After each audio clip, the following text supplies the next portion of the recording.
Greetings, everybody. My name is Anime Uzumaki 1118, and I like to say that episode 8 of My Girlfriend's Sho-bitch is completely one hell of an episode. That's right. If there's one word, if there's two words to describe My Girlfriend the Sho-bitch, is this. Oh yeah, that's what this is. That's just the two words that described it.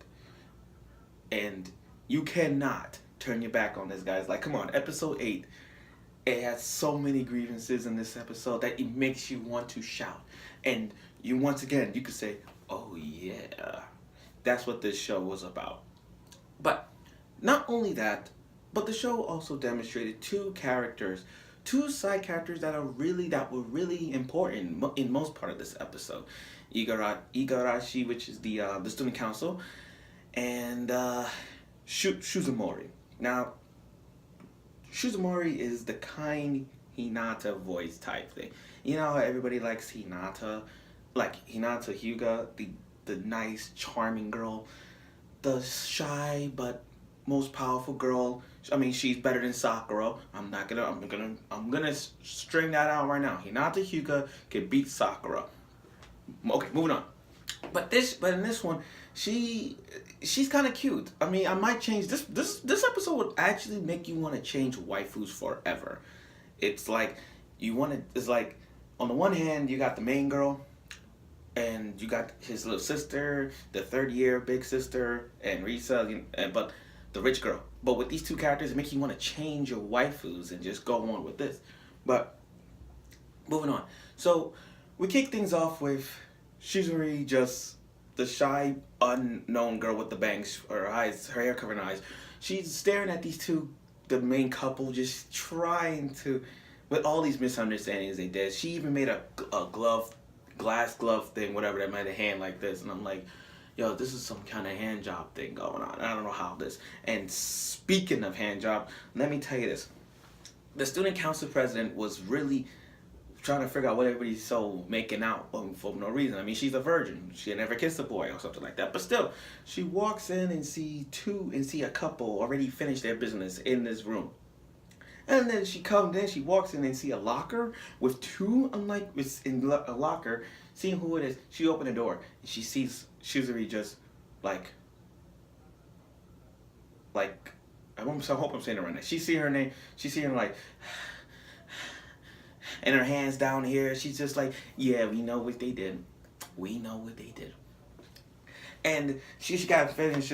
She got so turned on that the other couple was coming in, and she grabbed her, and then they got into locker together. Now, mind you, when you have two close girls locked up in a locker room, locked up in a locker, and their legs are touching their privates, touching their lady parts, it gets a little fan service, some yuri action in that.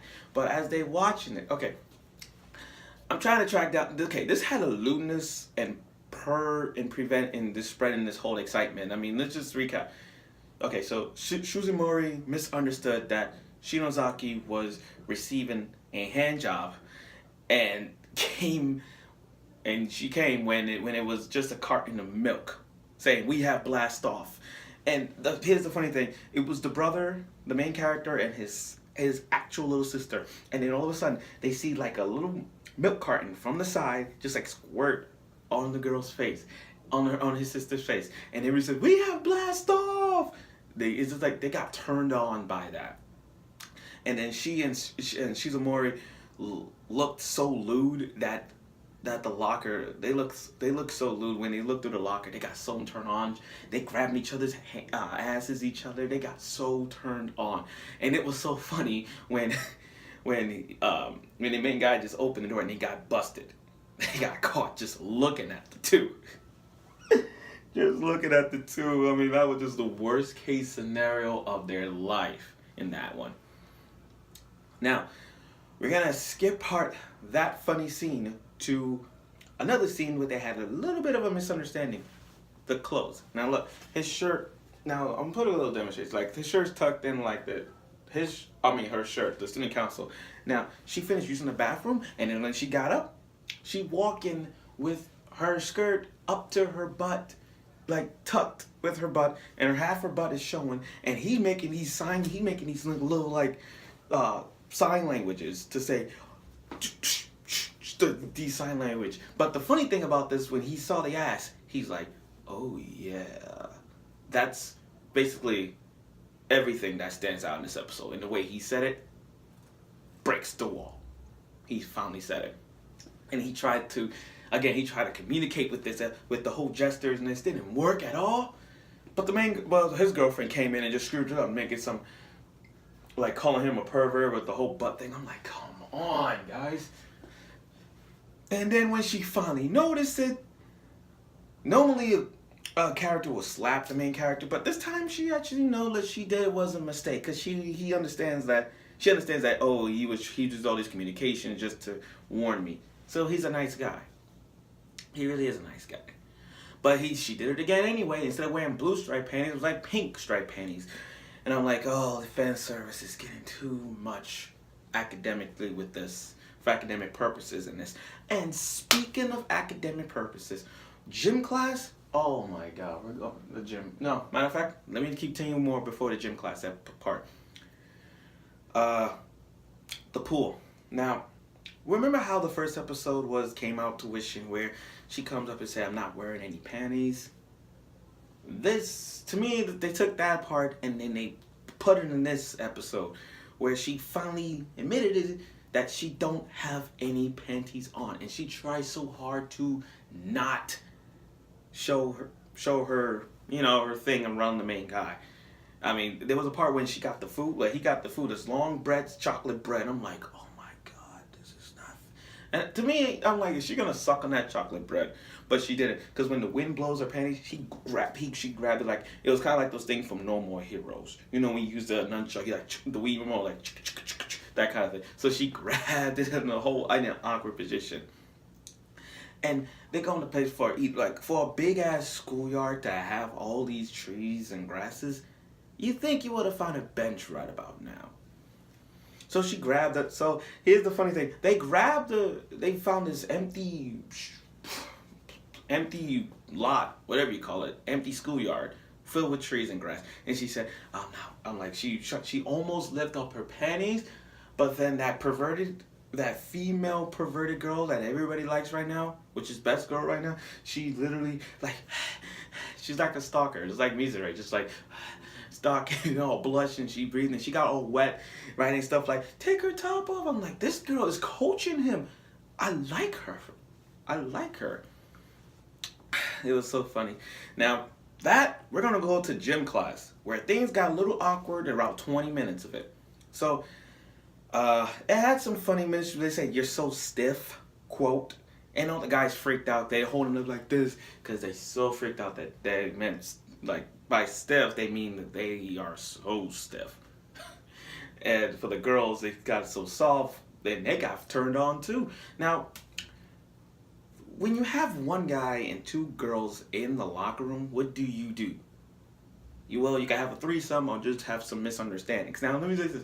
It got dark, and everybody is just holding each other in the dark. She can't see, the main girl can't see, and he's fantasizing seeing two boobies like hitting each other in the face back and forth like a wonderland. He was all shining, happy, but then it got real. He turned on the light and pauses perfectly. If you pause it perfectly at 20 minutes and 19 seconds, you see the two girls, Risa and our girl, in a 69 position, where her head is in her gym shorts, and Risa's ass is covering her face, and her security guard was so worried.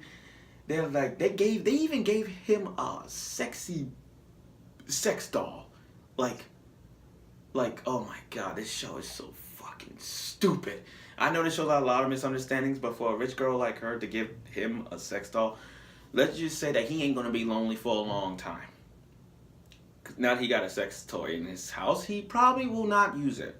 Honest to God, he got a girlfriend, so basically, but if the main girl get a competition with this sex doll, make no mistake about it, this girl needs some mentally help.